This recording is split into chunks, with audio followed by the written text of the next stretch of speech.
সবাই যখন মৃত্যুটাকে ভীষণ ভয় পায়, আমি তখন হাসতে হাসতে আল্লাহর কাছে ভীষণ সন্তুষ্টি নিয়ে পৌঁছতে চাই যে আমি একটা ন্যূনতম ওই জীবনটা লিড করতে পারলাম, যে আমি একটা ইনসাফের হাসি নিয়ে আমি আমার আল্লাহর কাছে পৌঁছতে চাই। হাদি শান্ত হয়েছেন, একদম শান্ত। অত্যাচারের আঘাতে থেমে গেছে বিদ্রোহী আত্মা। আল্লাহ যদি আমাকে নিয়ে যায়, আমার বাচ্চাটার দিকে একটু খেয়াল রাখেন।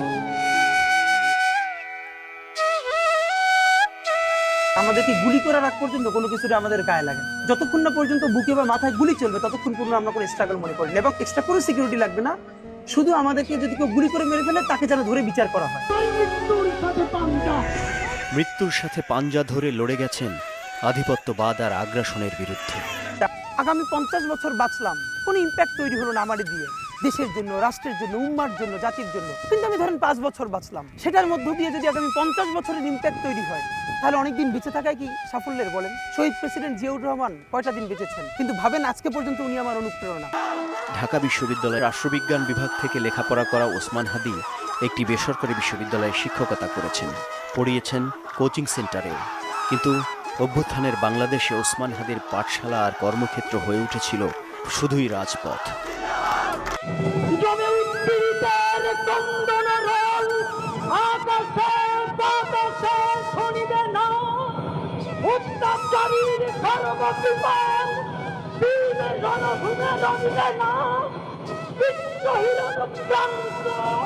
আমি সেই দিন হব শান্ত।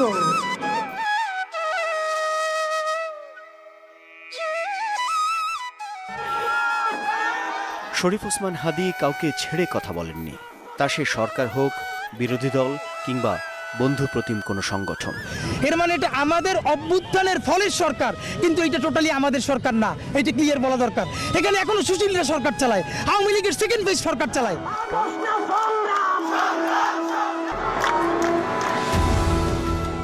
বিশ্ববিদ্যালয়ে পড়া অবস্থায় বিভিন্ন সামাজিক সাংস্কৃতিক সংগঠনের সঙ্গে যুক্ত থাকলেও সক্রিয় কোনো রাজনৈতিক দলের সঙ্গে দেখা যায়নি তাকে। মূলত 2024 সালের জুলাই অভ্যুত্থান তাকে তুলে আনে রাজনীতির মঞ্চে। অভ্যুত্থান পরবর্তী সময়ে রাজনৈতিক সাংস্কৃতিক প্ল্যাটফর্ম ইনকিলাব মঞ্চ গঠন এবং আওয়ামী লীগ নিষিদ্ধের দাবিতে তার দেয়া বক্তব্য নানা আলোচনার জন্ম দেয়। তো জিয়াউর রহমানের একটা ওনার গল্প মনে পড়ছিল, যিনি মাইলকে মাইল যখন হাঁটতেন ওনার সাথে স্টাফদের পা ফুলে যেত, কিন্তু ওনার তো আর্মি ট্রেনিং আছে। তখন তাকে বলতো যে স্যার আপনার তো আর্মি ট্রেনিং, আমরা তো আর পারি না।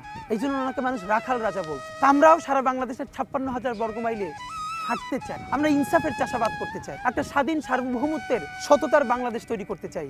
আল্লাহ যে কয়দিন হায়াতে রাখবেন এই লড়াইটা করব। যেদিন নিয়ে যাবেন আমি স্বপ্ন দেখে যেতে চাই, আমি আমাদের এমন টিম, আমি আমার সন্তানকে রেখে যেতে চাই, আমার মৃত্যুর পরে যেন এই লড়াই বন্ধ না হয়, এই লড়াই যেন বাংলাদেশে কিয়ামত পর্যন্ত জারি থাকে। অভ্যুত্থান পরবর্তী সময়ে রাজনৈতিক সাংস্কৃতিক প্ল্যাটফর্ম ইনকিলাব মঞ্চ গঠন এবং আওয়ামী লীগ নিষিদ্ধের দাবিতে তার দেয়া বক্তব্য নানা আলোচনার জন্ম দেয়।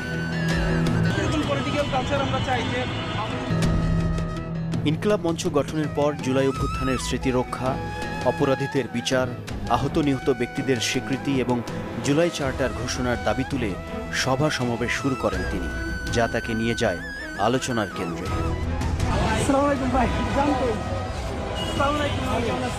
ইনসাফ ভিত্তিক রাষ্ট্র কাঠামো বিনির্মাণে কাজ করেছিলেন ইনকিলাব মঞ্চের একজন ওসমান হাদি, যেখানে ধর্মের ওপরে সংস্কৃতি কিংবা সংস্কৃতির ওপরে ধর্ম চড়াও হবে না, যেখানে মুক্তিকামী মানুষের চেতনার ভিত্তি হবে আধিপত্যবিহীন জাতীয়তাবাদ।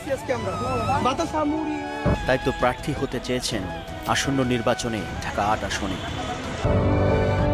দিনে দিনে অত্যন্ত স্পষ্টবাদী বক্তব্যের জন্য হাদি হয়ে ওঠেন প্রতিপক্ষের চক্ষুশূল।